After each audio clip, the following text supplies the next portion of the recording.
All right, so in today's video, I want to go over 8 uncommon or odd prepping supplies or prepping items that you might not have thought of. This isn't a list of the prepping supplies you must have or the prepping supplies you forgot or what to put in your bug out bag. We see those lists all over the place, and sometimes with those lists, we can't help but click, right? Half of our brain's saying, don't do it. You know exactly what's on this list. And the other half of your brain's going, yeah, but what if? Then we click on them and we kind of use it as a checklist of, okay, got that. Okay, got that. This is a little bit different. What I wanted to do is find some truly unique items that maybe we've heard about, maybe we haven't. Some of them you'll probably agree with. Some of them you'll probably won't agree with. It really is dependent on your situation, but they're all pretty cool. So with that, let's go ahead and get into the list of 8 items that I found. And if you've got anything that I didn't put in here that you think about that's unique or a prepping supply that doesn't get talked about a lot, leave it in the comments below. So the first one I've got here is mini bikes, and this is kind of 3 separate things, mini bikes and motorized bikes and stuff, but mini bikes are pretty cool because of the flexibility they give you. They're pretty EMP proof. You can load them in the back of your truck, really portable, and they're just kind of fun to have around the house. They're fairly affordable when you think about the other options, especially when you think about something like this motoped, which is about $3,500, pretty expensive. But this is basically a survival bike, right? It goes about 24 miles an hour. It's got a lot of storage space. It's got room for a couple gas cans on there. A lot of cool stuff. I couldn't see myself spending $3,500 on something like this that I wouldn't use a whole lot. But at the same time, if somebody were to give me one, heck yeah, I'd take it. Another option with this is getting a kit for your bike, putting a motor on your mountain bike or whatever. This is a pretty reasonable as far as cost goes as well, and something that you could kind of justify a little bit better than one of those $3,500 bikes, or even a mini bike that may just sit in your garage. But a bike you could load up on the back of your truck the same way you could load a mini bike up or whatever. And if stuff was going on, some sort of SHTF situation, you had to abandon your vehicle, you've got that extra option right there. So just a pretty cool one that some of us have probably heard about, some of us haven't, but a mini bike is one of those kind of cool ideas.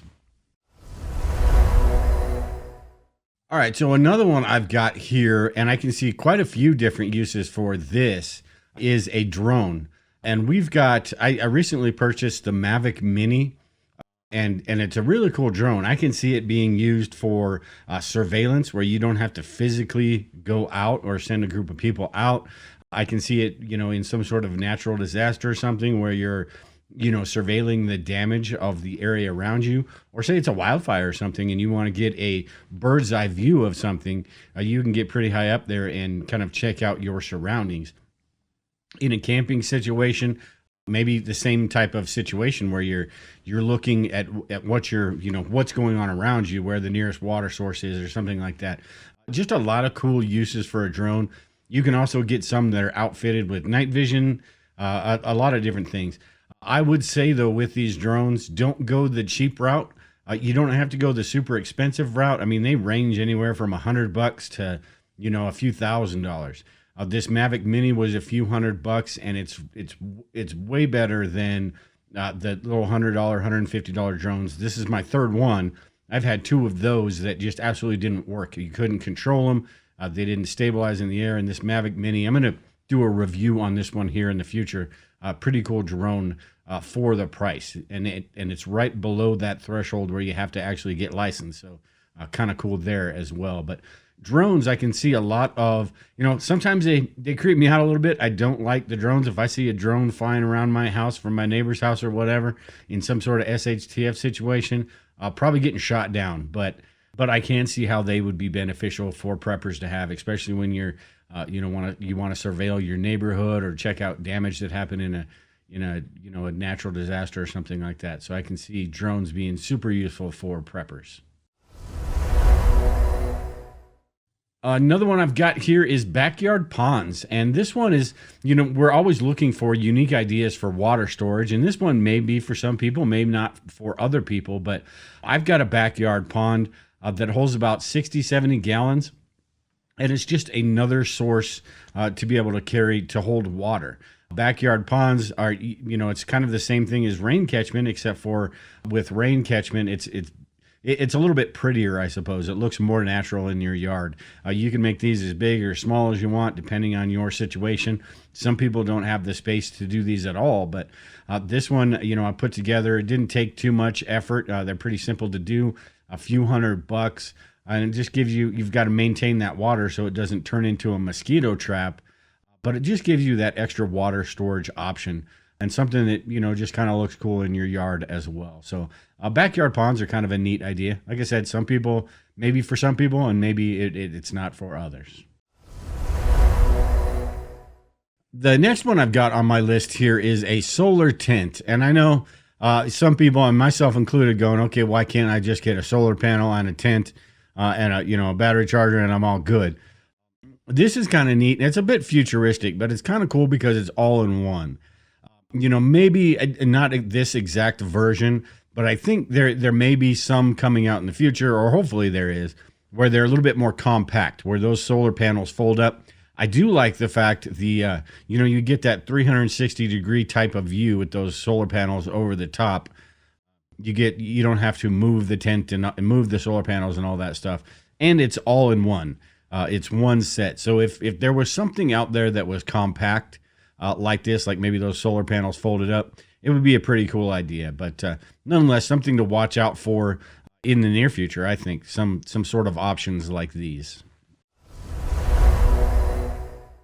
The next one I've got here is USB rechargeable batteries. And this isn't, one of those fantastic, ooh, that would be cool type of things. This is more practical, I suppose, in some sort. And this depends on your situation as well. But some of these may be good to put in your bug out bags for flashlights, for ham radios, prepper comms, and stuff like that.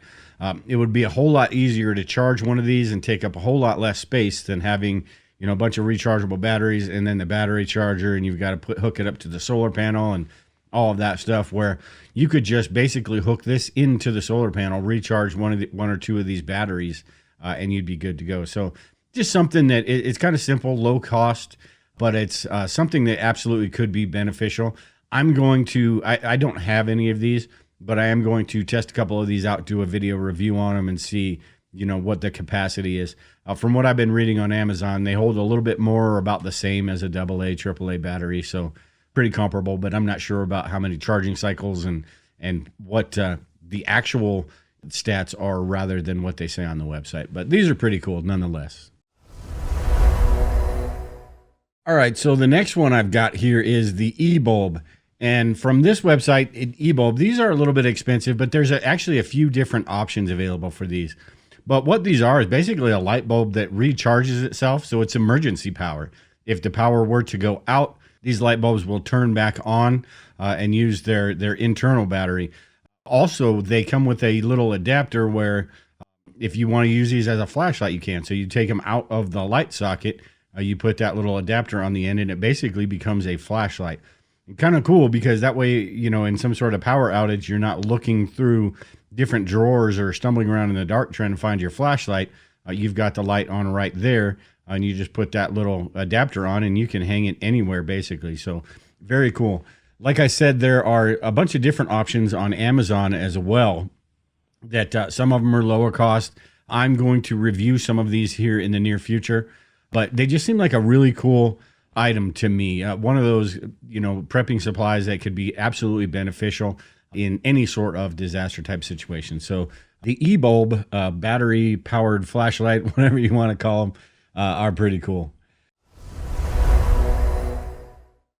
All right, and then one that I'm sure a lot of people are going to disagree with, electric cars. And this is one that I'm on the fence with as well. I'm not giving up my gas guzzler, but electric cars, I can see the benefits in some situations. Now, you'd have to be able to recharge these cars, but I could see if they could save you money over the next year, 2 years or so, that saves you money where you can invest your into your other prepping supplies rather than fuel. With fuel prices going up and being so volatile, you just never know.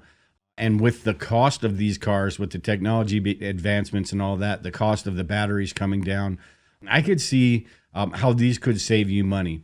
In a bug out situation, maybe it takes you less gas to get to your bug out location, so that could be good. If you do have that generator you can charge that battery, maybe that would be good as well. The downside I see with all of this is that once you do run out of juice, if you don't have a way to recharge that, or say you do have a way to recharge it, but it's going to take you a couple days, that's the downside I see of that. But it means less fuel storage. There's a lot of benefits to this. Less maintenance as well, oil changes and stuff like that for not straight electric cars. I'm talking about hybrids here, where they are fuel and electric, not straight electric. But hybrids, I could see being beneficial in preparedness. And this is another one of those things where, as the technology advances, you get the tax credits and all of that stuff. I could see these being really beneficial in a preparedness type situation. So electric cars are just something to think about. Like I said, I'm not giving up my gas guzzler. I love my truck, but at the same time, Tesla's making a truck, an electric truck, and I mean, who knows where all this technology goes, but it's something we need to just kind of keep on our radar, and one of those what if type situations. And then the final one I've got here is something that was developed by DARPA that's used in the military, is the Pack Mule. One of these would just be cool. They don't have a civilian model right now, and I think even the military doesn't use these much because they're so loud.